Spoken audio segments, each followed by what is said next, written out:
Lady brand creation চ্যানেলে সকলকে স্বাগত যারা আমার ভিডিও দেখছো। আজকের ভিডিওতে আমরা শিখব সাধারণ সালোয়ার পাজামা সেলাই একদম সহজভাবে। আগের পর্বে ছিল ড্রয়িং ও কাটিং, আর আজ থাকছে সেলাই পর্ব।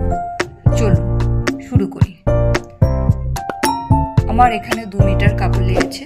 প্রথমে আমার পায়ের প্লেটে এবং কোমরের দিকে কাপড় কম পড়েছিল, সেখানে আমি 1/2 ইঞ্চি বাড়তি রেখে সেখানে আমরা এক্সট্রা কাপড় জোড়া দিয়ে সেটাকে বাড়িয়েছি। প্রথমে আমরা কল্লি দুটো লাগিয়ে নিচ্ছি, দুপাশে দুটো কল্লি, একটা পায়ের প্রথমে দুদিকে কল্লি লাগালাম। এরপরে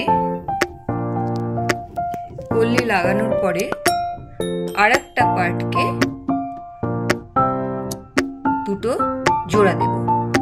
দুটো পয়েন্ট সমান করে নেব, কোমরের পট্টির কাছ থেকে এবং কল্লির কাছ পর্যন্ত দুটো পয়েন্ট সমান করে ধরে সেলাই করব।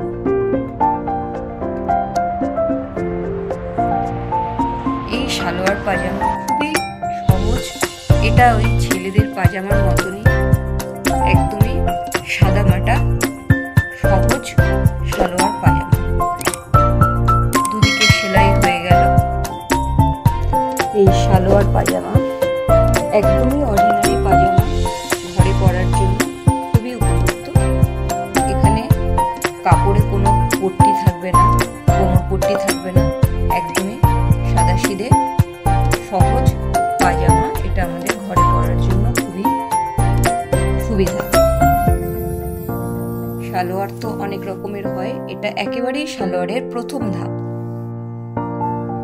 এবার আমরা একটা বক্রম নয়, পেস্টিং লাগিয়ে নিলাম সালোয়ারের মতন। সালোয়ারের মুহুরিটা যেমন আমরা সুন্দর করে পেস্টিং লাগাই, এটা একটা নরম পেস্টিং লাগালাম, যেহেতু প্লেন সালোয়ার পাজামা সেহেতু। মুহুরিতে যেমন কাজ করা হয় সেরকমই 4টে টানা দিয়ে তারপর আবার একটু ঢেউ খেলানো টাইপের দুটো সেলাই দেওয়া হলো পায়ের মুহুরির ডিজাইন। ওটা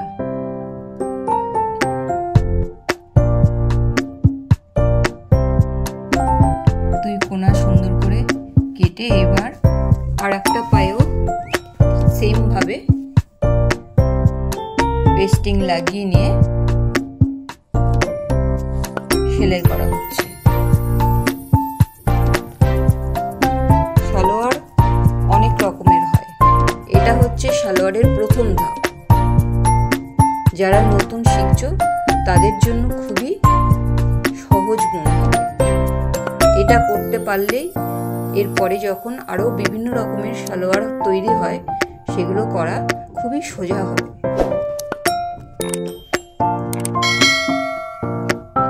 এই ভিডিওর আজকে সেলাই দেখানো হয়েছে, এর আগে ড্রয়িং এবং কাটিং দেখানো হয়েছে। যারা দেখতে চাও তারা আমার চ্যানেলে গিয়ে পরপর দেখে নিতে পারবে। প্রথম ড্রয়িং, তারপর কাটিং। আজকের পর্বে সেলাই দেখাবো।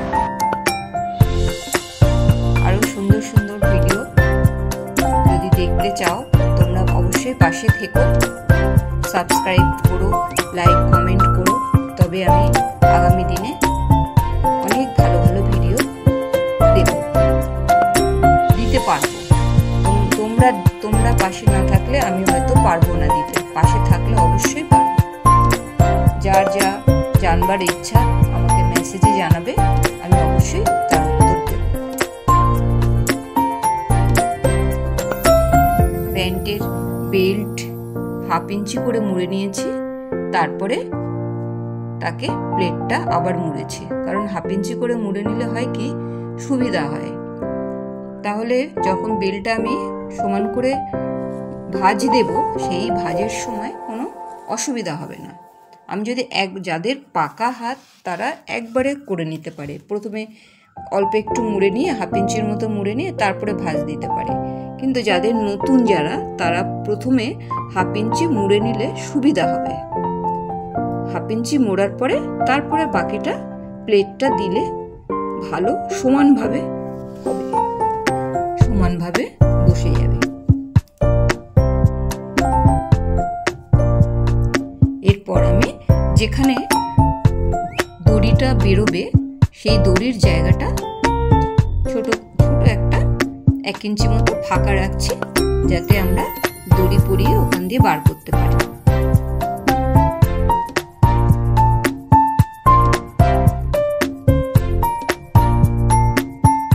এই পাজামা বানানো খুবই সোজা, আপনারা বাড়িতে বসে চেষ্টা করবেন, আরামসে বানিয়ে নিতে পারবেন।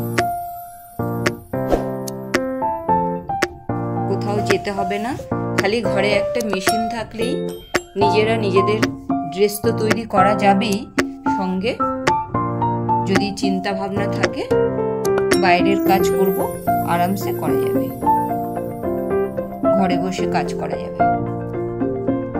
প্রথমে আগে নিজের ড্রেসগুলো বানাতে হবে, হাত পেকে গেলে তখন বাইরের কাজ করাই যেতে পারে। এটার আমার মুহুরি 13 ছিল, সেখানে আমি 6.5 ইঞ্চি পয়েন্ট করে মুহুরি থেকে টানা এই মুহুরি থেকে ওই মুহুরি থেকে সেলাইটা শেষ করলাম। তাহলে শেষে বলবো, একদম সহজভাবে সালোয়ার পাজামা তৈরি হয়ে গেল। আপনি ঘরে বসেই বানিয়ে নিতে পারবেন। ভালো লাগলে লাইক, কমেন্ট আর সাবস্ক্রাইব করতে ভুলবেন না।